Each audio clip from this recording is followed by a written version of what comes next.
Hello दोस्तों, नमस्कार। राठौर जी के एनसीए क्लासेस में आपका स्वागत है। मैं आपका host Aditya Rathore current affairs से 15 महत्वपूर्ण क्वेश्चन लाया हूँ। आज का पहला प्रश्न है, हाल ही में किस देश को शंघाई सहयोग संगठन का पूर्ण सदस्य के रूप में स्वीकार किया जाएगा? यह ईरान को स्वीकार किया जाएगा। अब यह शिखर सम्मेलन उज्बेकिस्तान की अध्यक्षता में आयोजित किया जाएगा और उज्बेकिस्तान में होने वाले शिखर सम्मेलन में ईरान को अपने 9वें सदस्य के रूप में स्वीकार करेगा। 8 सदस्य इसमें हैं, चीन, रूस, Tajikistan, Kazakhstan, Kyrgyzstan, Uzbekistan, Pakistan और भारत। और इसके अध्यक्ष भी हैं झांगमिंग और इसका मुख्यालय बीजिंग चीन में है। दोस्तों, जीवन में एक लक्ष्य निर्धारित कीजिए और अपनी दृष्टि को हमेशा अपने लक्ष्य पे बनाए रखिए, तभी आपको लक्ष्य की प्राप्ति होगी। आज का अगला प्रश्न है, हाल ही में केवीआईसी के नए अध्यक्ष के रूप में पदभार ग्रहण किसने किया है? यह मनोज कुमार ने किया है। उन्होंने विनय कुमार सक्सेना का स्थान लिया है, जो मई 2022 में दिल्ली के उपराज्यपाल नियुक्त किया गया था इन्हें। और मनोज कुमार पहले विशेषज्ञ सदस्य के रूप में केवीआईसी का हिस्सा थे। अब यह केवीआईसी का फुल फॉर्म होता है the khadi and village industries commission. Hindi उसका होता है खादी और ग्रामोद्योग आयोग। आज का अगला प्रश्न है, हाल ही में सेबी के कार्यकारी निदेशक के रूप में कार्यभार किसने संभाला है?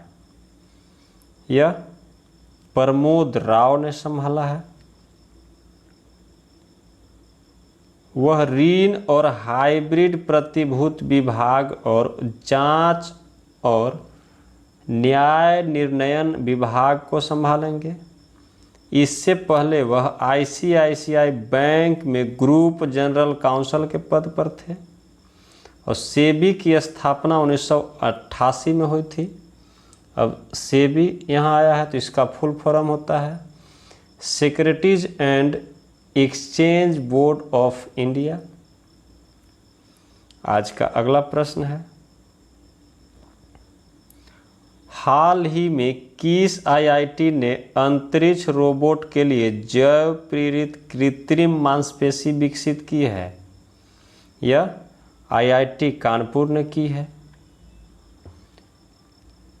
जो इसे संस्थान के smart materials structures and systems lab में विकसित किया गया है। इस कृत्रिम मांसपेशी का उपयोग भारतीय अंतरिक्ष प्रौद्योगिकी को सुदृढ़ करने और अनुकूली रोबोटिक कृत्रिम अंग बनाने के लिए भी किया जा सकता है। आज का अगला प्रश्न है,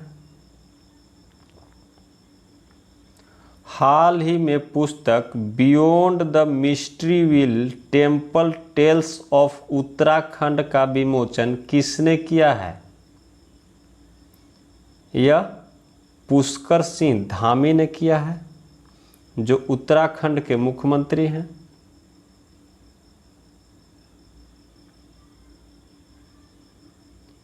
इसे सेवानिवृत्त आईएएस अधिकारी आराधना जौहरी ने लिखा है।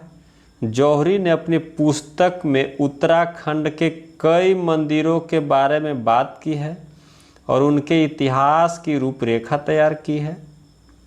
आज का अगला प्रश्न है, हाल ही में नीति आयोग के अध्ययन के अनुसार अनुसंधान एवं विकास में सबसे कम खर्च कौन सा देश करता है? यह भारत करता है। और भारत में अनुसंधान एवं विकास निवेश वास्तव में सकल घरेलू उत्पाद के यानी जीडीपी के 0.8% से घटकर यह 0.7% हो गया है। ब्राज़ील, रूस, चीन और दक्षिण अफ्रीका क्रमशः 1.2%, 1.1% और 2% से अधिक और 0.8% खर्च करते हैं।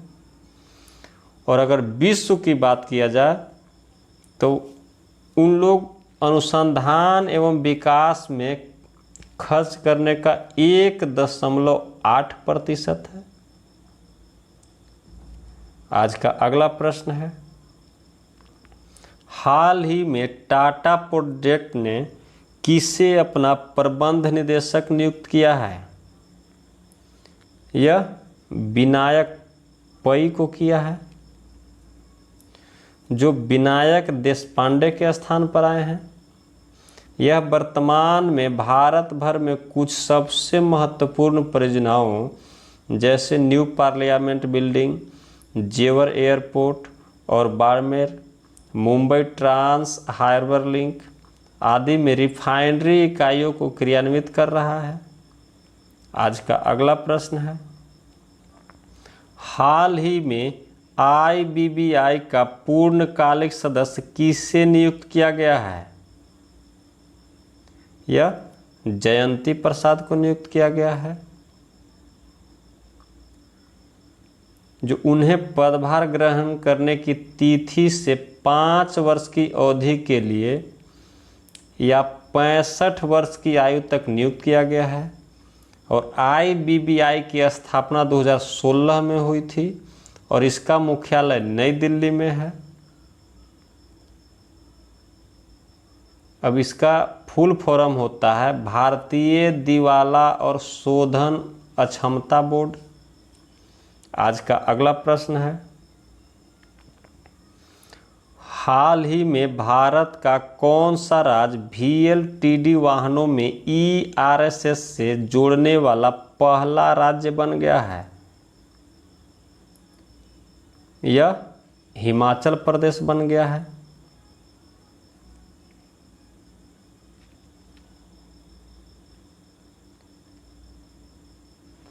जो अब इन वाहनों में VLTD के जरिए देश में कहीं भी ट्रैक किया जा सकता है।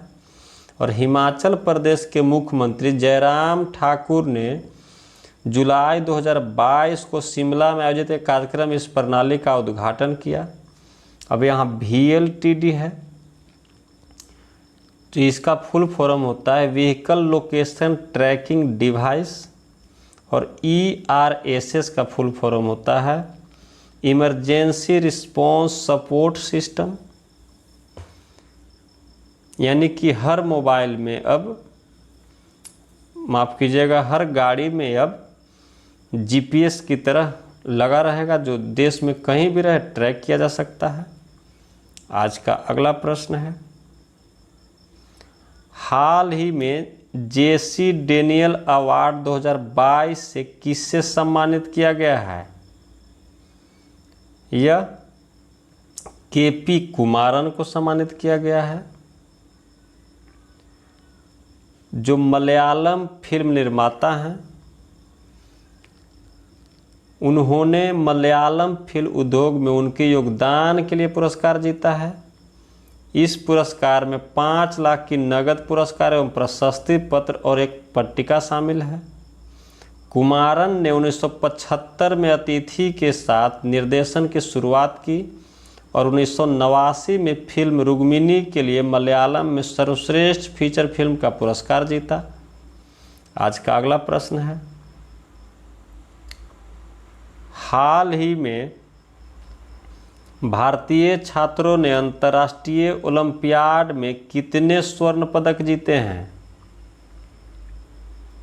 यह 3 स्वर्ण पदक जीते हैं, जो गणित ओलंपियाड नॉर्वे द्वारा किया जाता है और जीव विज्ञान ओलंपियाड आर्मेनिया द्वारा आयोजित किया जाता है।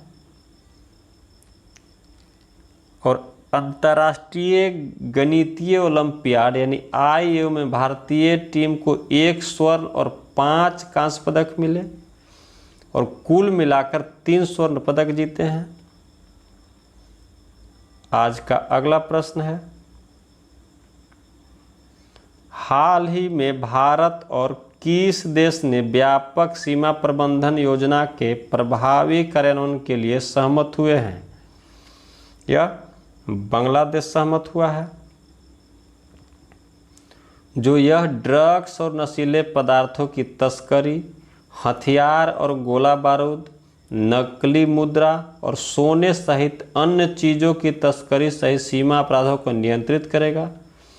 सीमा सुरक्षा बल और बॉर्डर गार्ड्स बांग्लादेश के बीच एक ज्वाइंट रिकॉर्ड ऑफ डिस्कशन पर हस्ताक्षर किए हैं। आज का अगला प्रश्न है, हाल ही में श्रीलंका के नए प्रधानमंत्री कौन बने हैं? यह दिनेश गुणवर्धने बने हैं। 6 बार के प्रधानमंत्री पद को संभालने वाले रानिल विक्रमसिंघे को देश का राष्ट्रपति के रूप में शपथ ले लिए हैं और इनके शपथ लेने के एक दिन बाद दिनेश गुणवर्धने को प्रधानमंत्री नियुक्त किया गया है। आज का अगला प्रश्न है, हाल ही में BCCI के घोषणा के अनुसार एशिया कप का आयोजन कहाँ होगा? यह UAE में होगा और अब 50 ओवर का नहीं बल्कि 20-20 ओवर का खेला जाएगा मैच एशिया कप का। यह 27 अगस्त से 11 सितंबर 2022 तक आयोजित किया जाएगा